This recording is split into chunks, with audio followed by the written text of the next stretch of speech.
Can everyone hear me? Yes. Everyone here? Yes. Yes. I can't hear properly. Sure? Okay. Alright, we'll wait for the speaker a little bit. No? Oh, you're doing it to me, yeah? Okay. We're doing it to you.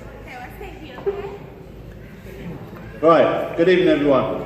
Good evening. My name's Andrew, Marco's best man. And I was asked to be best man about a year ago. And I thought, my first thought was, wow, this is an honour. Then a week later he told me that there's going to be 3 weddings and 3 best man speeches. So it went from an honour to slightly insane. So anyway, Marco did ask for me to keep this speech relatively short, which is very kind of him, because I've already spoken for the best part of an hour on the first 2 best man speeches. I'm not quite sure what he expected me to say for another 10-20 minutes, but thanks, Marco. Anyway, as per my other 2 speeches, I'd like everyone now to raise their glasses and toast our beautiful bride, Ticky. Ladies and gentlemen, Ticky. Ticky.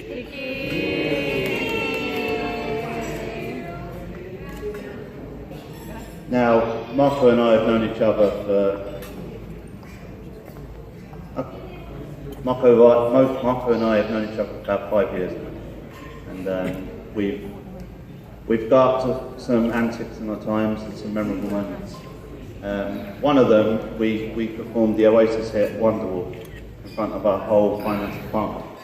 This was at an off-site professional finance conference. I'm not quite sure how we did that, and we were sober. But I hear when Marco was 10, when he was on holiday in France with his family, he used to perform to the other guests.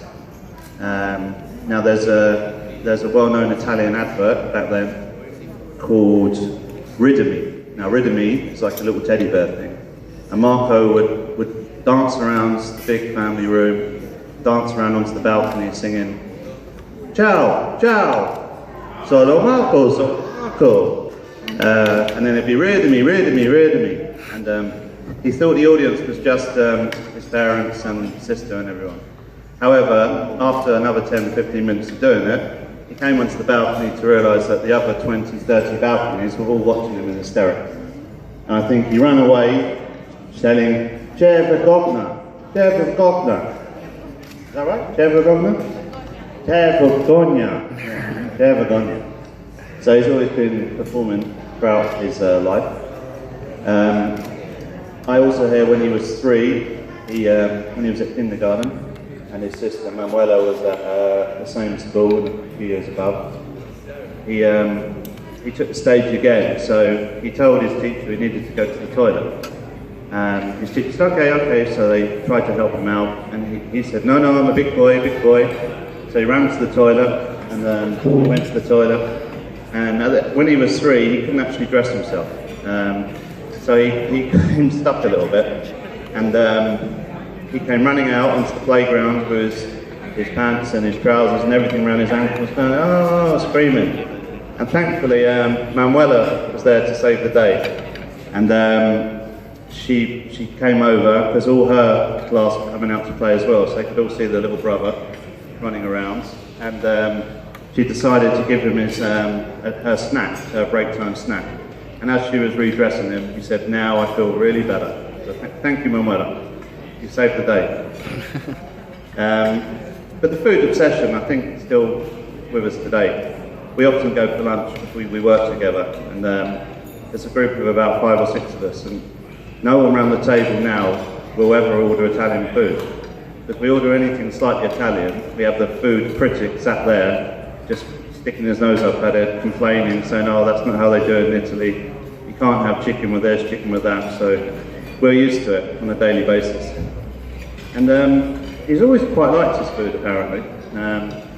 When he was eating with his parents at home on a family meal, he'd be the first to finish, so he'd be putting all the food away. And once he'd finished, he then decided to reach out to his kind sister's plate and steal all that food. So yeah, she'd ask him what was he doing, and he'd reply something that in Italian makes something to do with he wanted to free her from the nest or something. I'm not sure what the exact translation is, but he was a bit cross, bless him. But no, I'm not going to talk for too long. So, as per the speech in Thailand, I want to send my condolences to all Marco's family in here due to the passing of Paolo earlier this year. I know Marco and his family have been through a lot, and they've all come out very strong. The other side, it's a credit to Paolo. Now Paolo's watching me do my third speech, so you must be happy about that. So, ladies and gentlemen, I'd like you to raise your glasses to Paolo. Ladies and gentlemen, Paolo. Paolo.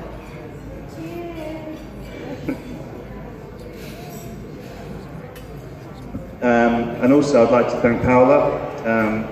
Paola invited us for dinner on Thursday. We had a fantastic meal. So Paola, thank you very much. I'm sure she can hear me. Signora Paola. Paola. Paola. Paola. Mamma di Marco. Grazie for dinner Thursday. And Manuela, very good lasagna.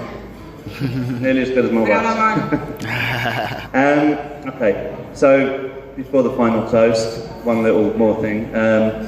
Marco prepared for this wedding. He put a lot of effort into preparing for this wedding, including 3 or 4 days before his flight, when he decided, along with his clothes, he'd wash his passport together with his residence visa for the UAE and everything else in it. And he texted me about last Sunday saying, "Oh, pictures of this soaked passport that you couldn't use for anything." So, thanks to the Italian embassy, it's miraculously turned it around in about a day, and more surprisingly that the UAE gave him his visa back. So, I think this marriage is meant to be, really, because the luck seems to be there already. Anyhow, so without further ado, I'd like everyone to raise their glasses and to the toast. Ladies and gentlemen, I give you Marco and Ticky. Thank you very much. Tutti col bicchiere in alto per Marco e Ticky. Brindisi per gli sposi. Salute. It's my turn? Your turn? No. Okay, thank you very much, everyone. Enjoy your evening. Ok, io